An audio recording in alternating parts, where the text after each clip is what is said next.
Sudoku's not the only puzzle I enjoy. I also enjoy twisty puzzles, also known as Rubik's Cubes. Okay, maybe I have an obsession with Rubik's mods. Along with quilting, I also do cross-stitching and blackwork.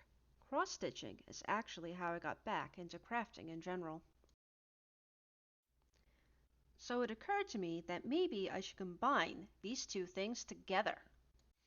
First, I had to find some 18 by 18 perforated paper and do a lot of experimenting, swatching, stitching, making different palettes, and asking people what they thought.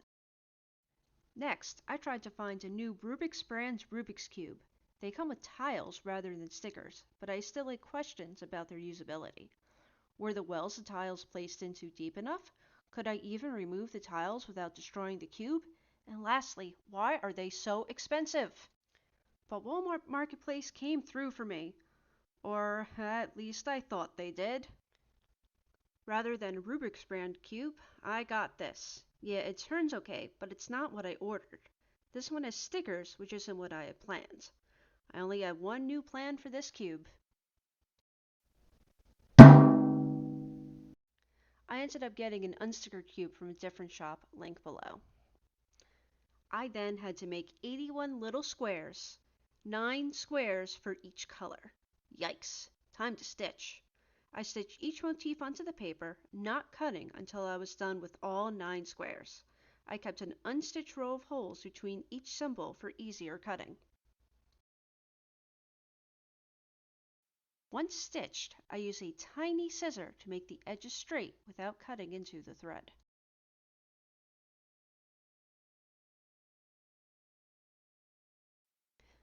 For the border, I wove what would become the start back and forth to secure it to the back without bulk. On the last loop, I stuck in some black thread and pulled it tight. I created another loop around the threads and pulled it tight to secure. After that, I stitched around the black thread, through the front, back around to the front, and through the next hole. I kept going, securing the thread along the edge as I went.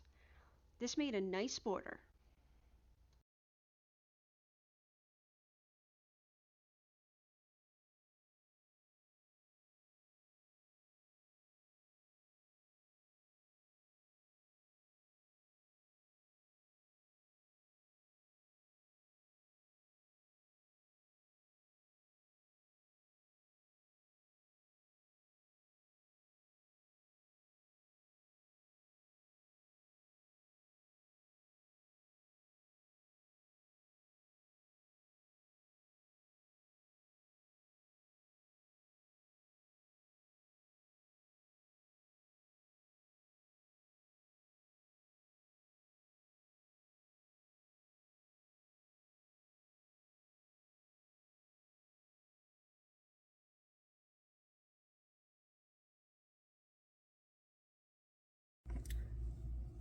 I made 2 different corners to give the pieces more of a Rubik's Cube look. For the rounded corners,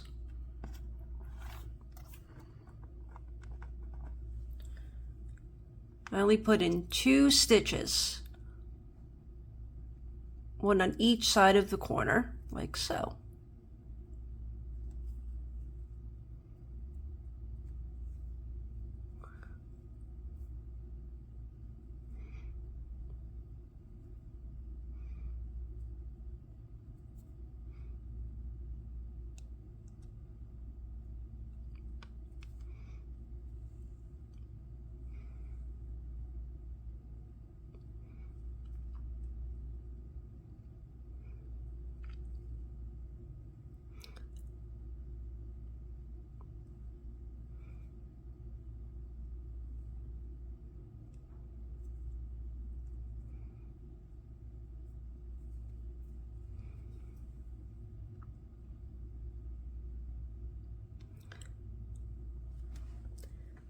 Then to make the more pointy corners,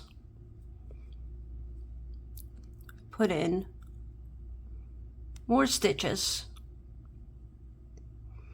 into each corner to make everything pointier.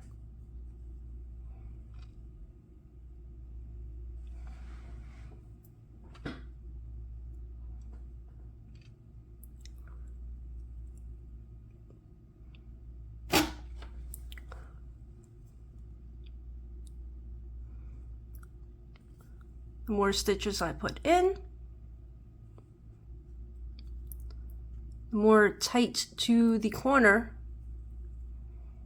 the thread becomes.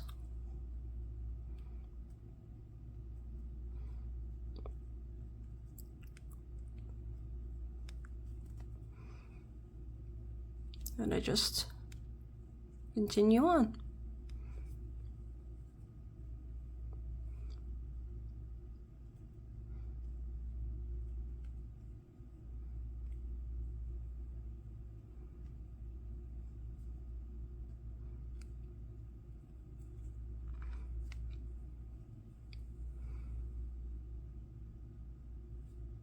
In the end, I would say, do one type of corner or the other. Don't mix and match like I did. It got very confusing.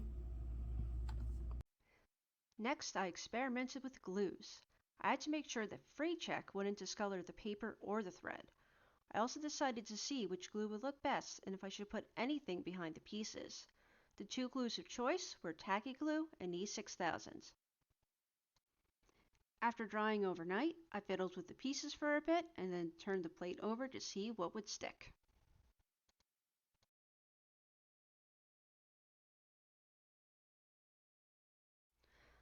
All of these tiles on the edge were the tacky glue pieces and the fray check piece. Obviously, fray check won't be enough to glue it. The E6000 stuck the best. Fray check didn't hurt the paper, so I'll use that on the edges. The black felt looks ugly, but the white paper looks very finished. So use white poster board and E6000 glue for the backings of each tile on the end.